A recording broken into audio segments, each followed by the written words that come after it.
घर वालों के शादी के प्रेशर से बचने के लिए मैंने ऑनलाइन 9.9 यूएन देकर एक लड़की को हायर किया और फेक शादी करने की तैयारी की। लेकिन किसे पता था कि जब हम मैरिज रजिस्ट्रेशन ऑफिस में रजिस्ट्रेशन कराने पहुंचे तो स्टाफ ने मुझे गौर तिरस्कार से देखते हुए कहा, तुम तो पहले से शादीशुदा हो, फिर रजिस्ट्रेशन कराने क्यों आए हो? क्या तुम्हें बिगमी क्राइम के बारे में नहीं पता? मैरिज रजिस्ट्रेशन ऑफिस से बाहर निकलने के बाद मैंने हाथ में प्रिंट हुआ मैरिज सर्टिफिकेट देखा और पूरी तरह स्टन्ड रह गया। मेरे पास खड़ी लड़की ने भी अफसोस से कहा, मिस्टर लिन, जब आपकी पहले से शादी हो चुकी है तो फिर मुझे पैसे देकर हायर क्यों किया? इतना कहकर उसने एक ही बात छोड़ी, एडवांस रिफंड नहीं होगा, और तुरंत वहां से भाग गई। मैं वहीं खड़ा रह गया। काफी देर तक मुझे समझ ही नहीं आया, जिसने आज तक किसी लड़की का हाथ तक नहीं पकड़ा उसकी शादी कैसे हो सकती है। मैंने फिर से हाथ में पकड़े प्रिंट को देखा। सर्टिफिकेट की फोटो में आदमी सचमुच मैं ही था। जहां तक उस औरत की बात थी, उसका नाम शेन यूचू था। वह बहुत खूबसूरत थी, लेकिन मैं उसे बिल्कुल नहीं जानता था। मैंने तुरंत फोन निकाला, फोटो खींचकर एक आले प्रोफाइल फोटो वाले कॉन्टैक्ट को भेजी और मैसेज किया, पता करो ये कौन है। सामने से तुरंत रिप्लाई आया, रिसीव्ड। मैंने दिल की उलझन दबाई, अपनी पुरानी इलेक्ट्रिक बाइक उठाई और एक आलीशान विला की तरफ चल पड़ा। जैसे ही बाइक पार्क की, पीछे से नौकरों की बातें सुनाई दी, ये कौन है, कितना हैंडसम है। दूसरा बोला, चुप रहो, बेकार मत बोलो, ये लिन फैमिली का नाजायज बेटा है। इसकी माँ उस समय बड़ा पेट लेकर यहाँ इंसाफ मांगने आई थी। उस बूढ़ी औरत की तो कोई शर्म ही नहीं थी, तरह तरह के बहाने बनाकर लिन फैमिली में रहने की कोशिश करती रही। हाँ, इसे अपनी लिमिट पता थी। ये मिडिल स्कूल से ही बाहर जाकर रहने लगा था। पता नहीं आज किस काम से आया है। मैंने भौहें सिकोड़ ली और ऐसे दिखाया जैसे कुछ सुना ही नहीं। सीधे लिविंग रूम में चला गया। दरवाजे पर खड़ी माँ ल्यूली ने मुझे देखते ही घबरा कर ऊपर खींच लिया। पहले मेरे साथ तुम्हारे बड़े भाई से मिलो। हाँ, मैरिज सर्टिफिकेट ले लिया ना? मैंने धीरे से जवाब दिया, ले लिया। वह बोली, अच्छा है, अपनी आइडेंटिटी हमेशा याद रखना। शी सिंह तुम्हारे बड़े भाई की फियांसे है। इतना बड़ा टॉप लग्जरी फैमिली तुम्हारे जैसे नाजायज बेटे के बस की बात नहीं। सिर्फ तुम्हारा भाई ही उसके लायक है। मेरी आंखों में ठंडक उतर आई। शेन शिन ने यूनिवर्सिटी में 4 साल तक मेरा पीछा किया था, लेकिन ग्रेजुएशन वाले दिन वह मेरे बड़े भाई लिन फैन के साथ चली गई। ल्यूली ने मुझे तुरंत किसी से शादी करने को मजबूर किया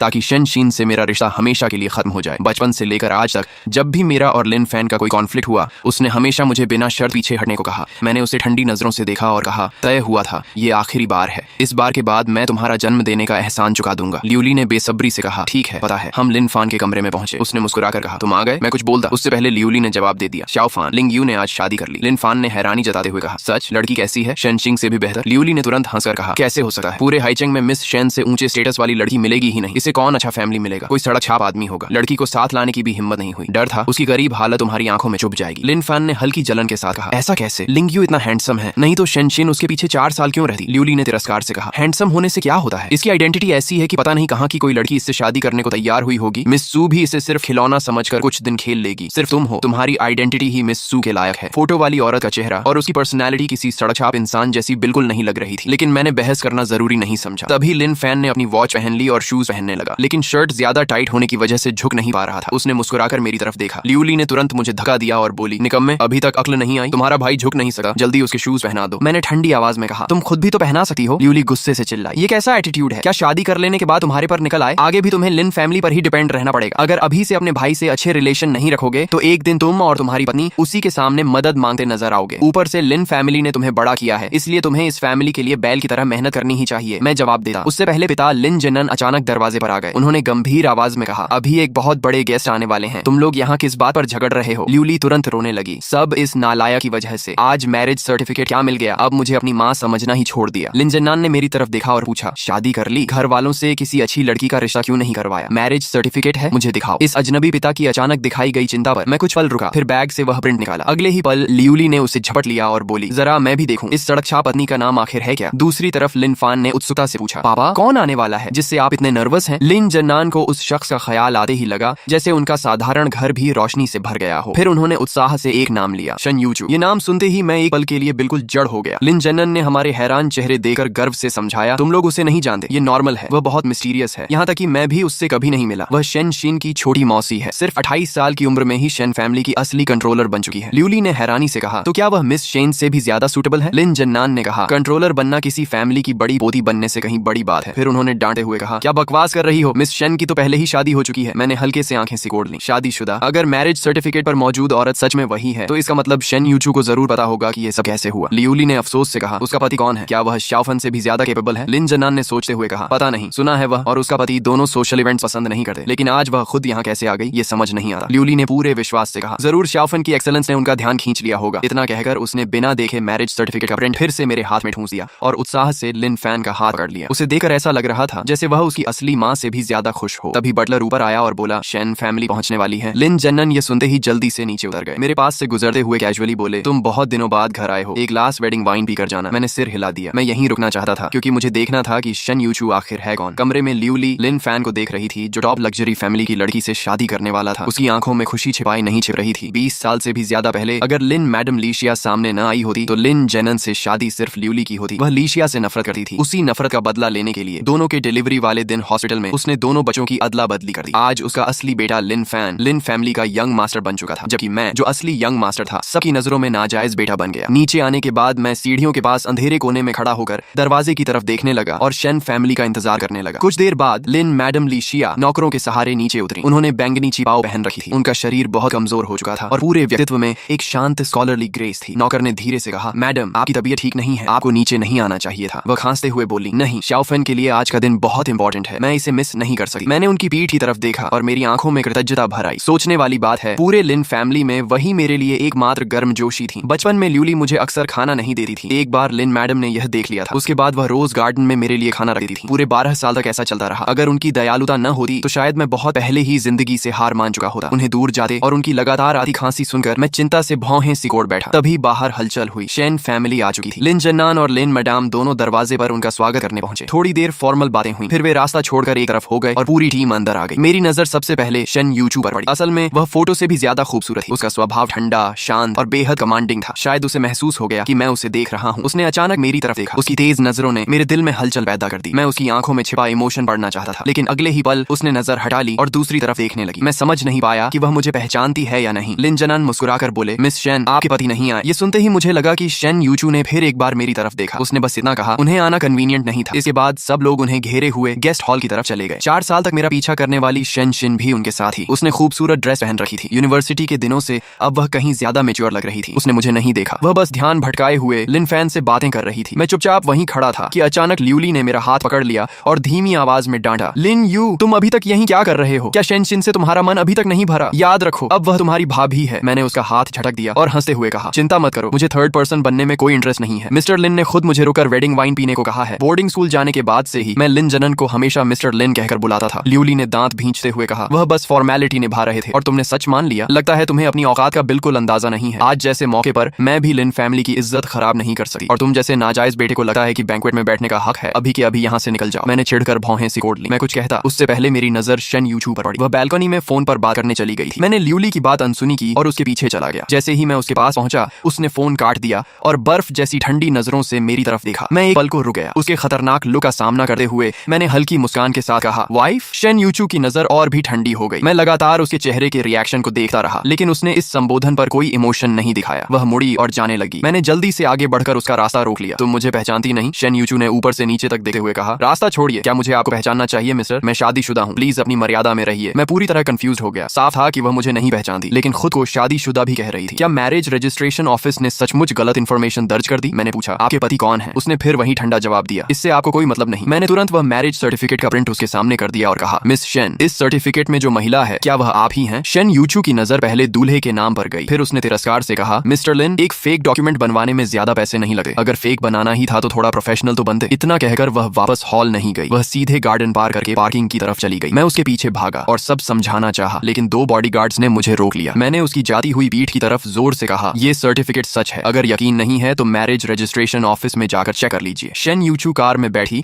और बिना रुके वहां से चली गई। सिर्फ उसकी पर्सनल असिस्टेंट वहीं रुक गई। मैं वापस हॉल में लौटा तो सामने लिन फैन मिल गया। उसने मुझे अभी अभी शेन यूचू के पीछे जाते हुए देख लिया था। उसके चेहरे पर अजीब सा एक्सप्रेशन था। दूसरी तरफ लिन जन्नन परेशान होकर बोले, मिस शेन अचानक क्यों चली गई? क्या हमारी तरफ से हॉस्पिटैलिटी में कोई कमी रह गई? लिन फैन ने मुट्ठी भींचते हुए धीरे से कहा, मैंने लिन यू को मिस शेन को परेशान करते देखा। वह बहुत गुस्से में चली गई। जाते जाते उन्होंने कहा कि आप अपने घर वालों को कंट्रोल कीजिए। लिन यू की वजह से कहीं शेन फैमिली को ऐसा न लगे कि हमारे फैमिली की अपब्रिंगिंग खराब है। ये सुनते ही लिन जन्नन का चेहरा गुस्से से काला पड़ गया। दूसरी तरफ मैं अपनी पुरानी इलेक्ट्रिक बाइक पर शेन यूचू का पीछा करते करते उसे खो चुका था और इसी बात पर परेशान था कि तभी फोन बज उठा। कॉल उठाते ही दूसरी तरफ से एक लड़की की आवाज आई, बॉस, शेन यूचू की इन्फॉर्मेशन मिल गई। शेन यूचू शेन फैमिली के ओल्ड मास्टर की दूसरी बेटी है। कहा जाता है कि वह बेहद कोल्ड ब्लडेड है, इसलिए बचपन से ही उसे विदेश भेज दिया गया था। सबको लगता था कि शेन फैमिली आखिरकार बड़े बेटे यानी शेन शीन के पिता को मिलेगी, लेकिन किसी ने नहीं सोचा था कि पिछले हफ्ते शेन यूचू अचानक चाइना लौटेगी और पता नहीं कौन से पावरफुल मेथड्स इस्तेमाल करके ओल्ड मास्टर को पोजीशन छोड़ने पर मजबूर कर देगी। अब पूरा शेन ग्रुप उसी के कंट्रोल में है। मैंने भौहें सिकोड़ते हुए कहा, उसका कॉन्टैक्ट नंबर और स्केड्यूल पता करो, उसके बाद मैं खुद उससे मिलूंगा। कॉल खत्म करने के बाद मैंने माथा दबाया। मामला उम्मीद से कहीं ज्यादा कॉम्प्लिकेटेड था। शेन यूचू जैसी आइडेंटिटी वाली औरत से मिलना आसान नहीं था। आज मुझे मजाक में उसे वाइफ नहीं कहना चाहिए था। बेवजह उसे नाराज करके करके भेज दिया। मैंने लंबी सांस ली और अपनी टूटी फूटी बाइक फिर से स्टार्ट कर दी। मैं धीरे धीरे अपनी बाइक चलाते हुए घर की तरफ लौटने लगा। शहर के शोर शराबे और चमक दमक वाले सेंटर एरिया को छोड़कर मैं सबब की एक पुरानी बस्ती में पहुंचा। मिडिल स्कूल के समय जब मैं लिन फैमिली का घर छोड़कर निकला था तब मेरे पास ज्यादा पैसे नहीं थे, इसलिए मजबूरी में यहीं एक पुराने मकान में किराए पर रहने लगा। बाद में आदत पड़ गई तो फिर कभी घर बदलने का सोचा ही नहीं। बस एक मोड़ और पार करना था कि अचानक सड़क किनारे से लगभग 80-90 साल की एक बुजुर्ग महिला सामने आ गई। मैंने तुरंत ब्रेक लगाया। थोड़ी सी देर होती तो एक्सीडेंट हो जाता। पहले मुझे लगा शायद किसी ने जानबूझकर सामने आकर रोक लिया है, लेकिन ध्यान से देखा तो वह साफ सुथरे कपड़ों में थी और उनके गले में एक कार्ड लटका था। उस पर कॉन्टैक्ट नंबर लिखा था और नीचे लिखा था, अगर यह बुजुर्ग महिला रास्ता भटक जाए तो कृपया इस नंबर पर कॉन्टैक्ट करें, उचित रिवॉर्ड दिया जाएगा। साफ था कि उन्हें अल्जाइमर्स डिजीज थी। मैंने तुरंत फोन निकाला और कार्ड पर लिखा नंबर डायल करने लगा। तभी अब तक बिल्कुल खोई खोई सी दिख रही बुजुर्ग महिला ने अचानक मेरा हाथ कसकर पकड़ लिया। उनकी आंखों में चमक लौट आई और वह खुशी से बोली, दामाद, तुम मेरे दामाद हो। मैं बेबस होकर मुस्कुराया। 22 साल से सिंगल हूँ और आज एक ही दिन में दूसरी बार मेरी वाइफ निकल आई। मुझे हंसी आ गई। मैंने मजाक में पूछा, दादी आपकी नातिन कौन है, उसका नाम क्या है? उन्होंने कहा, अरे हाँ, उसका नाम शन क्या था, जो नाम अभी अभी उन्हें याद आया था अगले ही पल फिर भूल गई। वह परेशान होकर बार बार मुंह खोलती लेकिन वह नाम बोल ही नहीं पा रही थी। मैंने धीरे से कहा, दादी परेशान मत होइए, याद नहीं आ रहा तो कोई बात नहीं। उन्हें शांत कराने के बाद मैंने कार्ड पर लिखा नंबर मिला दिया। उसी समय ज्यादा दूर नहीं एक दूसरी सड़क पर शन यूचू अपनी बुलेट प्रूफ कार में बैठी थी। उसका चेहरा पहले से भी ज्यादा ठंडा और गंभीर था। उसके बगल में खड़ा उसका अधीनस्थ लियू छियांग डर के मारे सांस तक नहीं ले पा रहा था। उसने सिर झुकाकर कहा, मेरी गलती है, मैं ओल्ड मैडम का ठीक से ध्यान नहीं रख पाया, और वह खो गई। शन यूचू ने कोई जवाब नहीं दिया। उसके पूरे शरीर से ठंडी ऑरा निकल रही थी। ओल्ड मैडम ज्यादातर समय खोई खोई रहती थी। किसी ने नहीं सोचा था कि आज अचानक उनकी याददाश्त थोड़ी लौट आएगी। उन्होंने सबको बहाने से दूर भेजा और चुपचाप घर से निकल गई। सीसीटीवी चेक करने पर पता चला कि वह अकेले बस में बैठकर सबब तक आ गई थी, लेकिन यह इलाका पुराना था। यहाँ कई सड़कों पर कैमरा ही नहीं लगे थे, इसलिए लोगों को पूरे एरिया में सर्च करना पड़ रहा था। तभी शन यूचू का फोन बज उठा। उसने तुरंत कॉल उठाया। दूसरी तरफ से मेरी शांत आवाज आई, हेलो, आपके घर की बुजुर्ग महिला इस वक्त मेरे पास है। ये सुनते ही कार के अंदर का माहौल एकदम जम गया। सभी लोग तुरंत हरकत में आ गए। कोई पुलिस को कांटेक्ट करने लगा तो लियू छियांग कॉल सिग्नल ट्रैक करवाने लगा। शन यूचू ने ठंडी आवाज में पूछा, कितने पैसे चाहिए, अमाउंट बोलो। मैं हल्का सा हंसा और बोला, मजाक कर रहा था, बस इतना कहना था कि आगे से उनका थोड़ा अच्छे से ध्यान रखा कीजिए। फिर मैंने एड्रेस बताया और फोन काट दिया। करीब 5 मिनट बाद वे लोग उस जगह पहुंच गए, लेकिन तब तक मैं जा चुका था। वहां सिर्फ एक पुलिस ऑफिसर ओल्ड मैडम के साथ खड़ा था। शन यूचू ने पूछा, दादी आप यहाँ कैसे आ गई? ओल्ड मैडम ने रहस्यमय अंदाज में कहा, मैं अपने दामाद को ढूंढने आई थी, वह यहीं आसपास रहता है। शन यूचू ने धीरे से कहा, दादी मेरा कोई हस्बैंड नहीं है। ओल्ड मैडम ने तुरंत सिर हिलाया, नहीं, मैंने उसे देखा था, वह बड़ा ही नालायक निकला, मुझे पुलिस के हवाले करके चला गया। हाँ, अपना फोन दो जरा। शन यूचू ने बिना कुछ कहे अपना फोन उन्हें दे दिया। ओल्ड मैडम ने उसके कॉन्टैक्ट्स में अभी अभी आए मेरे नंबर को अपनी छोटी नोटबुक में लिख लिया और खुशी से बोली, अब आखिरकार मेरे दामाद का कॉन्टैक्ट मिल गया। अगले दिन सुबह मुझे यूनिवर्सिटी के प्रोफेसर वैन का फोन आया। मैं ऑफिस पहुंचा तो देखा लिन फैन और लियू ली पहले से वहां बैठे थे। मैं और लिन फैन दोनों हाइचिंग यूनिवर्सिटी में पढ़ते थे। वह हमेशा खुद को टॉप स्टूडेंट समझती थी। वहीं मैंने जानबूझकर सबसे कम पॉपुलर एनर्जी पावर मेजर चुना था ताकि मैं उसकी चमक को कम न कर दूं। लेकिन 2 साल पहले न्यू एनर्जी इंडस्ट्री अचानक बहुत पॉपुलर हो गई। लिन फैन ने तुरंत अपना मेजर बदल लिया और फिर से मेरी क्लासमेट बन गई। लिन फैन का यहाँ होना तो समझ में आता था, लेकिन लियू ली यहाँ क्यों थी? मैं यही सोच रहा था कि प्रोफेसर वेन ने गंभीर चेहरे के साथ कहा, लिन यू, तुम्हारा ग्रेजुएट रिकमेंडेशन क्वालिफिकेशन कैंसिल कर दिया गया है। तुम्हारी माँ ने कहा है कि तुम्हारा कैरेक्टर और फैमिली बैकग्राउंड दोनों ठीक नहीं है, इसलिए तुम इस क्वालिफिकेशन के योग्य नहीं हो। क्या तुम्हारे और तुम्हारी माँ के बीच कोई गलत फहमी है? जल्दी जाकर उनसे माफी मांग लो। तुम्हारा फ्यूचर बहुत ब्राइट है, सिर्फ ईगो की वजह से अपना करियर खराब मत करो। लिन फैन ने लंबी सांस लेकर कहा, प्रोफेसर वेन, लिन यू की माँ जो कर रही है उसके भले के लिए ही कर रही है। फिर वह मेरी तरफ मुड़ी और बोली, तुमने मिस शेन को नाराज कर दिया है। उन्होंने साफ कह दिया है कि वह तुम्हें हाइचिंग से गायब करवा देंगी। मैं कुछ देर तक समझ ही नहीं पाया कि वह किस मिस शेन की बात कर रही है। फिर समझ आया कि उसका मतलब शेन यूचू से है, लेकिन मैंने तो उससे सिर्फ 2-4 बातें ही की थी और कल जाते समय भी वह मुझे गुस्से में नहीं लगी थी, बल्कि साफ था कि लिन फैन हमेशा की तरह झूठ बोल रही थी। मैं यही सोच रहा था कि लिन फैन मेरे सामने आकर खड़ी हो गई। उसने एक एयर टिकट मेरी तरफ बढ़ाते हुए कहा, ये पापा ने तुम्हारे लिए खरीदी है। वह चाहते हैं कि तुम कुछ समय के लिए विदेश चले जाओ और मामला शांत होने तक वहीं रहो, नहीं तो लिन फैमिली भी तुम्हें नहीं बचा पाएगी। मेरी आंखों में तिरस्कार की हल्की झलक आई। असल में उन्हें डर था कि कहीं मेरी वजह से लिन फैमिली मुसीबत में न फंस जाए। मुझे टिकट लेते न देकर लिन फैन ने एक बैंक कार्ड भी निकाला और कहा, क्या तुम्हें डर है कि विदेश जाकर तुम्हारा खर्च कैसे चलेगा? इसमें 50,000 युएन है, ये मेरी पर्सनल पॉकेट मनी है, तुम फिलहाल इससे काम चला लो, बाद में मुझे फिर पॉकेट मनी मिलेगी तो और दे दूंगी। मैं मन ही मन हंस पड़ा। लिन फैमिली के यंग मास्टर के पास सिर्फ 50,000 युएन ही बचे थे। तभी ल्यूली ने झटके से बैंक कार्ड उसके हाथ से छीन लिया। लिन फैन, तुम क्या कर रही हो? लिन फैमिली ने इसे एक एयर टिकट दिला दी, यही बहुत बड़ा एहसान है। फिर उसने मेरी तरफ घूरते हुए आदेश दिया, लिन यू, अभी इसी वक्त अपना सामान पैक करो और विदेश निकल जाओ। तुम्हारे लिए यूनिवर्सिटी से विथड्रॉवल प्रोसेस भी मैं पहले ही पूरा कर चुकी हूँ। मैंने ठंडी नजरों से उसे देखा और कहा, मेरी जिंदगी का फैसला करने वाली तुम कौन होती हो? उसने बिना झिझक जवाब दिया, क्योंकि मैं तुम्हारी माँ हूँ और वैसे भी तुम्हारे जैसे रिजल्ट के साथ ग्रेजुएशन करना भी मुश्किल है। इससे अच्छा है जल्दी बाहर निकलो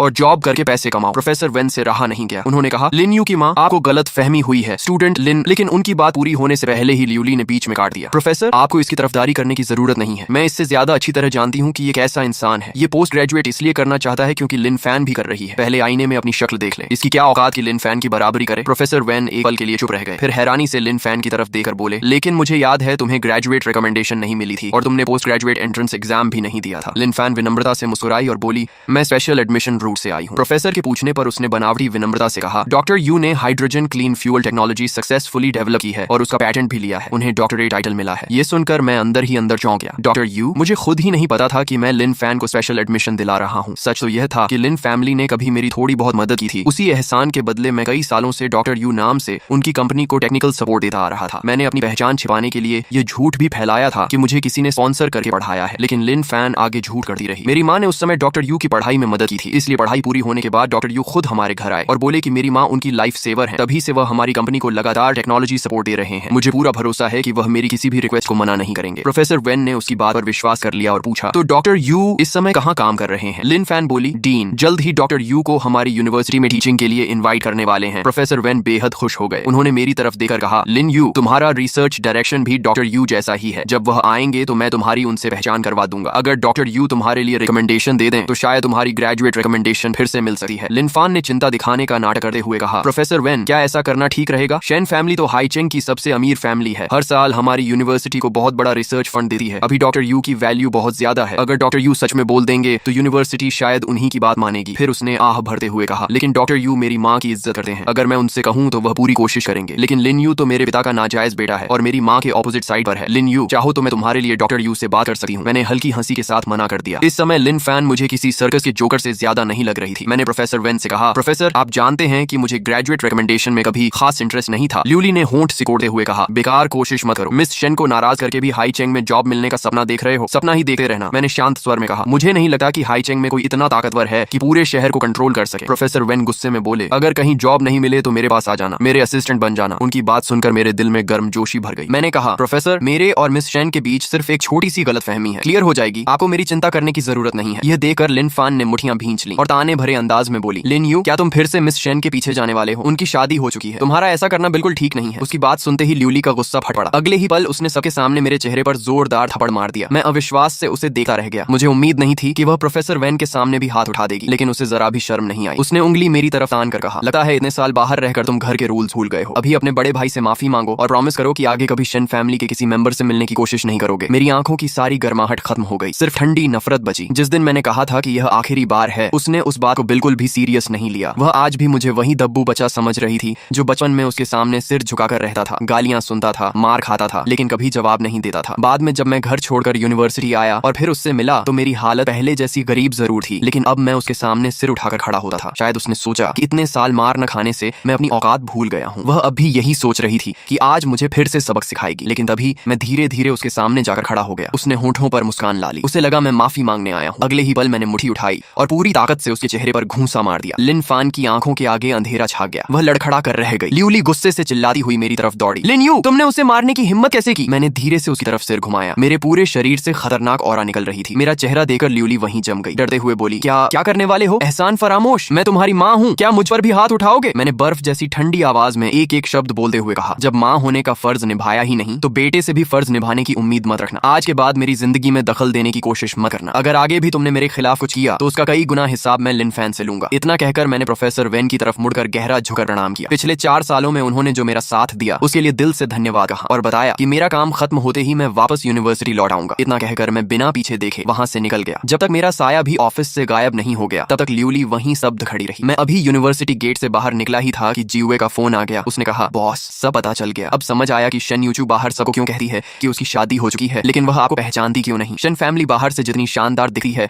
अंदर उतनी ही भयानक पावर स्ट्रगल चल रही है। ओल्ड मास्टर हमेशा बड़े बेटे के फैमिली का पक्ष लेते थे और पूरी प्रॉपर्टी उसी ब्रांच को देना चाहते थे। सबसे छोटी बेटी होने की वजह से शन यूचू को हमेशा दबाकर रखा गया। कुछ साल पहले ओल्ड मास्टर ने उसकी शादी कुछ बिल्कुल बेकार लोगों से कराने की कोशिश की थी ताकि पॉलिटिकल मैरिज हो सके। उस समय फैमिली में बहुत बड़ा विवाद हुआ। आखिर में शन यूचू ने कह दिया कि वह पहले ही एक साधारण फैमिली के लड़के से मैरिज रजिस्ट्रेशन करा चुकी है। तभी जाकर मामला शांत हुआ। सबसे दिलचस्प बात उसके उस हस्बैंड को लेकर है। वह आज तक कभी पब्लिक में दिखाई नहीं दिया। उसने कभी शन फैमिली के किसी बैंक्वेट में भी हिस्सा नहीं लिया। इन सब बातों को जोड़कर सिर्फ एक ही कंक्लूजन निकलता है, वो ये कि जीवे जानबूझकर सस्पेंस बनाने के लिए रुक गई। लेकिन उसके बोलने से पहले ही मुझे सब समझ आ गया। मैंने बीच में ही पूछा, उसका स्केड्यूल और कॉन्टैक्ट नंबर मिला? जीवे थोड़ा असहज होकर बोली, आने वाले कुछ दिनों का स्केड्यूल मैं अभी भेजती हूँ, लेकिन उसका प्राइवेट नंबर नहीं मिल पाया। मैंने शांत होकर कहा, कोई बात नहीं, मैं खुद जाकर उसका रास्ता रोकूंगा। शेन यूचू जैसी पहचान वाले इंसान का प्राइवेट नंबर सीक्रेट होना बिल्कुल नॉर्मल था। जीवे तुरंत गॉसिप मोड में आ गई। उसके चारों तरफ हमेशा बॉडीगार्ड्स रहते हैं, उसके पास पहुंचना आसान नहीं होगा। बॉस, आप सॉफ्ट तरीका अपनाएंगे या फिर हार्ड मेथड? मेरे होंठों पर हल्की मुस्कान आ गई। कुछ देर बाद मैं शेन ग्रू के मुख्य गेट पर खड़ा था। मैंने अपने कुरियर डिलीवरी यूनिफॉर्म को ठीक किया, हाथ में एक पार्सल बॉक्स उठाया और रिसेप्शन पर जाकर कहा, मिस शेन के नाम पार्सल है, उन्हें खुद साइन करना होगा। रिसेप्शनिस्ट ने सेक्रेटरी ऑफिस में कॉल करके कंफर्म किया, तब जाकर मुझे ऊपर जाने की परमिशन मिली। मैं एक्सक्लूसिव एलिवेटर से सीधे 18 सीपी मंजिल पर पहुंचा। एलिवेटर का दरवाजा खुलते ही सामने का नजारा देखकर मैं भी एक पल को रुक गया। पूरा सेक्रेटरी डिपार्टमेंट, जिसमें 100 से भी ज्यादा लोग थे, सिर्फ शेन यूचू की सर्विस के लिए काम कर रहा था। मैं मुझे लेने आई सेक्रेटरी के पीछे पीछे चलता हुआ प्रेसिडेंट ऑफिस तक पहुंच गया। उसने दरवाजा नॉक किया। अंदर से एक मधुर आवाज आई, कम इन। मैं सोच ही रहा था कि अब आखिरकार शेन यूचू से मुलाकात हो जाएगी, तभी अचानक एक आदमी मेरे सामने आकर खड़ा हो गया। रुको, ये लियू छियांग था। उसने मुझे ऊपर से नीचे तक देखा और भौहें चढ़ाकर कहा, मिस्टर लिन, तुम यहाँ कैसे? उसका चेहरा तुरंत बिगड़ गया। उसे कल की घटना अच्छी तरह याद थी, जब मैं लिन फैमिली में शेन यूचू से मिलने की कोशिश कर रहा था। कल शेन यूचू ने मुझे इग्नोर कर दिया था, लेकिन आज मैं कुरियर बनकर सीधे कंपनी तक पहुंच गया था। उसकी नजर में मैं हद पार कर चुका था। उसने तुरंत 2 बॉडीगार्ड्स को बुलाया और गुस्से से कहा, ये क्या हो रहा है? आइडेंटिटी वेरीफाई किए बिना किसी को भी टॉप फ्लोर तक आने दिया जा रहा है। इसे अभी इसी वक्त बाहर निकालो। मेरा चेहरा बिल्कुल शांत रहा। मैंने पूछा, इसका क्या मतलब है? क्या शेन ग्रुप हमारे जैसे कुरियर वर्कर्स की इज्जत नहीं करता? लियू छियांग तिरस्कार से हंस पड़ा, उल्टा हमें ही दोष दे रहे हो। हम हर प्रोफेशन की रिस्पेक्ट करते हैं, लेकिन सवाल ये है, क्या तुम सच में कुरियर हो? तुम्हारे पास कुरियर एम्प्लॉई आईडी है? लियू छियांग की बात खत्म होते ही मैंने अपनी एम्प्लॉई आईडी उसके सामने कर दी। उसका चेहरा एक पल को जम गया। उसने शक भरी नजरों से पूछा, कहीं ये आईडी आज ही रजिस्टर तो नहीं करवाई? मैंने कार्ड खोलकर उसके सामने कर दिया। उस पर साफ लिखा था कि रजिस्ट्रेशन डेट 8 साल पुरानी थी। लियू छियांग हैरानी से बोला, 8 साल पहले? तुम सच में कुरियर हो? मैंने आलस भरे अंदाज में कहा, पढ़ाई के साथ पार्ट टाइम जॉब करना कोई गुनाह है क्या? फिर मैंने ऑफिस के अंदर की तरफ देखते हुए कहा, मिस शेन, अब क्या आप मेरे काम में कोऑपरेशन करेंगी? अंदर से शेन यूचू की मधुर आवाज आई, उसे अंदर आने दो। मैंने जाते जाते लियू छियांग की तरफ चुनौती भरी नजर डाली। वह गुस्से से फटने ही वाला था, लेकिन मैं उसे पार करके सीधे अंदर चला गया। शेन यूचू का ऑफिस बिल्कुल मिनिमल स्टाइल में बना था। पूरे कमरे में ठंडा और सादा माहौल था, जैसे वहाँ किसी भी तरह की गर्माहट की जगह ही न हो। वह अपने सामने रखी फाइल्स पर साइन कर रही थी। सारे डॉक्यूमेंट्स खत्म करने के बाद उसने सिर उठाया। उसकी चमकती आंखों में कोई इमोशन दिखाई नहीं दे रहा था। मैंने कुरियर स्लिप उसकी तरफ बढ़ाते हुए कहा, मिस शेन, यहाँ साइन कर दीजिए। उसने एक पल मेरी तरफ देखा, फिर पेन उठाकर साइन करने लगी। तभी मैंने अचानक कहा, मिस शेन, सच तो ये है कि आपकी शादी कभी हुई ही नहीं, है ना? उसकी पेन एकदम रुक गई। उसने धीरे से सिर उठाया और बर्फ जैसी ठंडी नजरें सीधे मुझ पर टिक गईं। अब मुझे पूरा यकीन हो गया कि मेरा अंदाजा सही था। मैरिज रजिस्ट्रेशन ऑफिस में रजिस्ट्रेशन करते समय सारी पर्सनल इन्फॉर्मेशन खुद भरनी पड़ती है,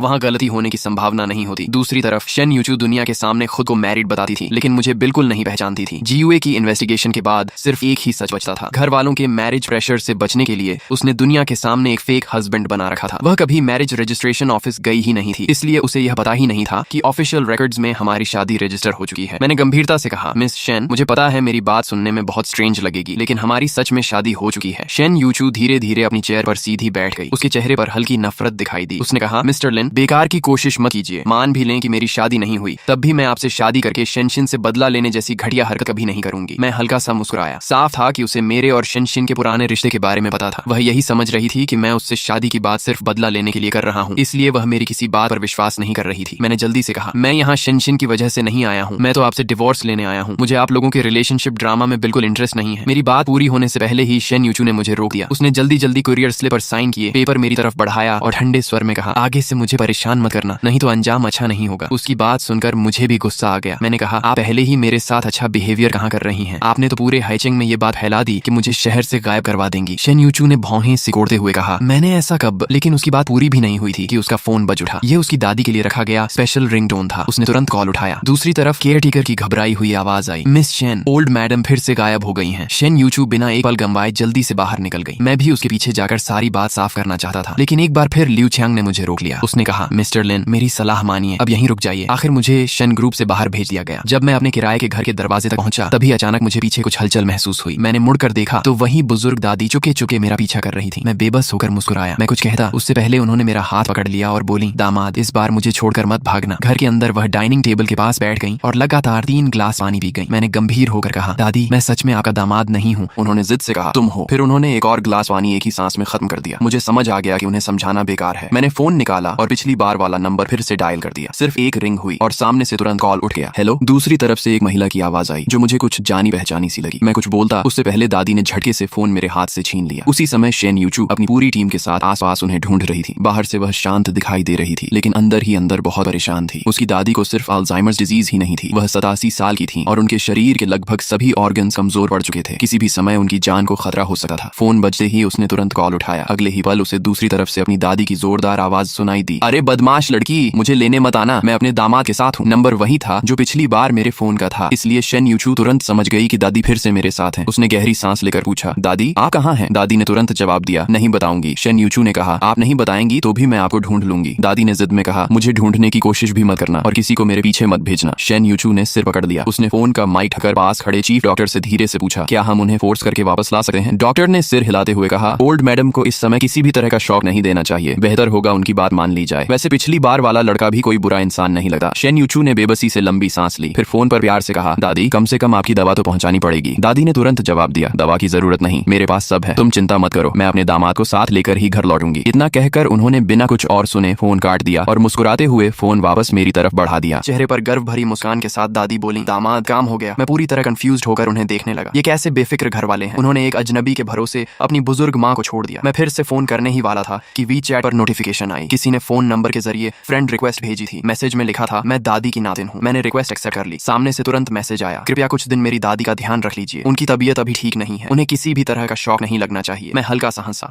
और फोन पर ठंडे अंदाज में रिप्लाई टाइप करने लगा, कन्वीनियंट नहीं है, ये कोई चैरिटी होम नहीं है। लेकिन मैसेज पूरा भी नहीं लिखा था कि किचन से आवाज आई। मैं जल्दी से वहां गया तो देखा दादी अंडा उबाल रही थी। मैंने सहज होकर कहा, अगर भूख लगी है तो सिर्फ उबला अंडा खाना ठीक नहीं। दादी के झुर्रियों भरे चेहरे पर ममता भरी मुस्कान आ गई। उन्होंने कहा, दामाद ये खाने के लिए नहीं है। चेहरे पर अंडा लगाने से सूजन उतर जाती है। मैं एक पल के लिए चुप रह गया। शायद मुझे खुद भी एहसास नहीं था कि आज अपनी सगी माँ से थप्पड़ खाने के बाद मैं ऊपर से चाहे जितना सामान्य दिख रहा था, लेकिन अंदर से पूरी तरह ठंडा पड़ चुका था। ऐसा लग रहा था जैसे मैं इस दुनिया से कट गया हूँ। लेकिन दादी की इस छोटी सी बात ने मेरे भीतर की सारी ठंडक धीरे धीरे पिघला दी। मेरी आंखों में भी फिर से गर्माहट लौट आई। तभी मैंने दोबारा फोन की तरफ देखा। चैट विंडो में अचानक ऑरेंज कलर का ट्रांसफर मैसेज दिखाई दिया। पूरे 3 लाख यूएन ट्रांसफर किए गए थे और नोट में लिखा था, यह 1 हफ्ते का खर्च है, कम पड़े तो बता देना। मैंने अपने पहले वाले रिप्लाई को डिलीट किया और नया मैसेज टाइप किया, ठीक है। मैं खुद भी नहीं समझ पा रहा था कि मैं अचानक इतना हेल्प क्यों कर रहा हूँ। फिर मन ही मन सोचा, शायद इसलिए क्योंकि सामने वाले ने बहुत ज्यादा पैसे भेज दिए। उसी समय लिन फैमिली में लिन फैन का गाल बुरी तरह सूज चुका था। मेरे घूंसे का निशान साफ दिखाई दे रहा था। ल्यूली सिर झुकाए गुस्से में बोली, लिन यू, वो छोटा जानवर जरूर तुमसे जलता है क्योंकि तुम मिस शेन से शादी करने वाले हो। तुम्हारे पापा वापस आएंगे तो मैं उनसे कहूंगी कि उसे अच्छी तरह सबक सिखाएं। तभी लीशिया अपनी खराब तबीयत के बावजूद ऊपर से नीचे आई। उनकी आवाज कमजोर थी लेकिन लहजा दृढ़ था। उन्होंने कहा, लिन यू ऐसा लड़का नहीं है, जरूर पहले तुम लोगों ने ही कुछ किया होगा जिससे वह गुस्सा हुआ। लिन फैन ने मन मारकर टॉपिक बदल दिया और पूछा, क्या आप डॉक्टर यू को हाइचेंग यूनिवर्सिटी में मेंटोर बनने के लिए इनवाइट कर सकती हैं? लिन मैडम ने तुरंत मना कर दिया। लिन फैन, किसी पर किए हुए एहसान का फायदा नहीं उठाना चाहिए। वैसे भी डॉक्टर यू इतने सालों से हमारी कंपनी की जितनी मदद कर चुके हैं उससे कहीं ज्यादा वापस चुका चुके हैं। लिन फैन को जैसे पहले से इसकी उम्मीद थी। उसने मुस्कुराकर कहा, हाइचेंग यूनिवर्सिटी यहाँ की सबसे अच्छी यूनिवर्सिटी है। शायद डॉक्टर यू खुद भी वहाँ जाना चाहते हो। अगर हम उन्हें यूनिवर्सिटी से जोड़ दें तो यह भी उनके इतने सालों की मदद का छोटा सा रिटर्न होगा। लिन मैडम को उसकी बात सही लगी। उन्होंने वी चैट खोला और डॉक्टर यू को मैसेज भेजा, शाओ यू, समय मिले तो कभी घर आ जाना। ये मैसेज देखते ही मेरा दिल जोर से धड़कने लगा। लिन मैडम अचानक मुझसे मिलना क्यों चाहती थी? कहीं उनकी तबीयत तो ज्यादा खराब नहीं हो गई? उनकी लगातार आती खांसी याद आते ही मैं घबरा गया और तुरंत बाहर निकलने लगा। मैंने जल्दी से रिप्लाई किया, मेरे पास समय है, मैं अभी आ जाता हूँ। लेकिन जैसे ही मैं निकलने वाला था उनका अगला मैसेज आ गया, अभी नहीं, शनिवार को तुम्हें ऑफिस नहीं जाना, बस तुम्हें खाना खिलाना चाहती हूँ। तब जाकर मुझे एहसास हुआ कि मैं चिंता में जरूरत से ज्यादा घबरा गया था। 10 साल पहले लिन फैमिली से निकाले जाने का दृश्य याद आया तो मेरे होंठों पर कड़वी मुस्कान आ गई। इतने साल बीत गए, अब शायद मिलने का समय आ ही गया था। मैंने रिप्लाई किया, डिनर तो मुझे आपको खिलाना चाहिए, शनिवार शाम 6 बजे मिलते हैं। साथ ही मैंने रेस्टोरेंट की लोकेशन भी भेज दी। लिन मैडम के साथ चैट बंद करने के बाद देखा कि शेन यूचू के कई मैसेजेस आए हुए थे। उनमें सिर्फ दादी का ध्यान रखने की इंस्ट्रक्शंस थी। ये देखकर मैं चुपके से दादी के पास गया और उनका एक छोटा सा वीडियो बनाकर शेन यूचू को भेज दिया। दूसरी तरफ सड़क किनारे 2 लो प्रोफाइल लग्जरी वैन्स खड़ी थी। शेन यूचू उनमें से एक में सोफा पर बैठकर लैपटॉप पर ऑफिस वर्क कर रही थी। तभी वी चैट नोटिफिकेशन आई। उसने फोन उठाकर वीडियो देखा। पहली बार उसके हमेशा बर्फ जैसे शांत चेहरे पर हल्की सी हैरानी दिखाई दी। फैमिली डॉक्टर ने तुरंत पूछा, क्या ओल्ड मैडम को कुछ हो गया? शेन यूचू ने बिना कुछ कहे वीडियो उन्हें दिखा दिया। उसमें दादी फूलों वाली बेडशीट पर गहरी नींद में सो रही थी। अभी रात के सिर्फ 9 बजे थे, जबकि सामान्य दिनों में अगर वह रात 1 बजे से पहले सो जाती तो वही बड़ी बात होती थी। फैमिली डॉक्टर अवाक रह गया। उसने कहा, ओल्ड मैडम इस लड़के के साथ सचमुच अलग तरह का व्यवहार करती है। अगर यह हमेशा इनके साथ रहे तो उनकी तबीयत जरूर बेहतर हो सकती है। शेन यूचू की आंखें थोड़ी गहरी हो गईं। साफ था कि वह मन ही मन कुछ सोच रही थी। अगले दिन सुबह मुझे शेन यूचू का मैसेज मिला। लगातार बात करते करते उसे ऐसा महसूस होने लगा था जैसे वह किसी पुराने दोस्त से बात कर रही हो। उसने पूछा, क्या मैं आज शाम दादी से मिलने आ सकती हूँ? मैंने तुरंत रिप्लाई किया, बिल्कुल, कभी भी। फिर मैंने उसे अपना पूरा एड्रेस भेज दिया। उसी समय मैं घर के बाहर आराम से खड़ा उसका इंतजार कर रहा था कि अचानक पीछे से एक जानी पहचानी आवाज आई। मैंने मुड़कर देखा, सामने शेन शीन खड़ी थी। यूनिवर्सिटी के दिनों में उसके चेहरे पर हमेशा नरमी और अपनापन रहता था, लेकिन आज वही चेहरा गुस्से से भरा हुआ था। कॉलेज में मैं हमेशा अकेला रहता था, जबकि शेन शीन मिलनसार थी और हर समय मेरे साथ रहती थी। वह मेरी इकलौती दोस्त जैसी थी। लेकिन अब हमारे बीच की सिचुएशन पूरी तरह बदल चुकी थी। मैंने थोड़ी झिझक के साथ पूछा, कोई काम था? शेन शीन ने ठंडी हंसी के साथ कहा, लिन फान ने मुझे तुम्हारी असली आइडेंटिटी बता दी। तुमने मुझसे ये बात छिपाई क्यों? और मैं भी कितनी बेवकूफ थी जो तुम्हारे जैसे इंसान के पीछे 4 साल तक घूमती रही। बड़ा मजा आया होगा। उसकी बात सुनकर ऐसा लगा जैसे किसी ने मेरा दिल कसकर पकड़ लिया हो। 4 साल की फ्रेंडशिप इतनी आसानी से टूट जाएगी मैंने कभी नहीं सोचा था। मैं एक कदम पीछे हट गया, लेकिन वह आगे बढ़कर बोली, क्या तुम्हारे पास मुझे एक्सप्लेन करने के लिए कुछ भी नहीं है? मैंने हल्की हंसी के साथ कहा, नहीं। इतना कहकर मैं मुड़ गया। अगर उसे मेरी फैमिली बैकग्राउंड से इतनी नफरत थी तो ऐसी फ्रेंडशिप रखने का कोई मतलब नहीं था। मेरा यूं चले जाना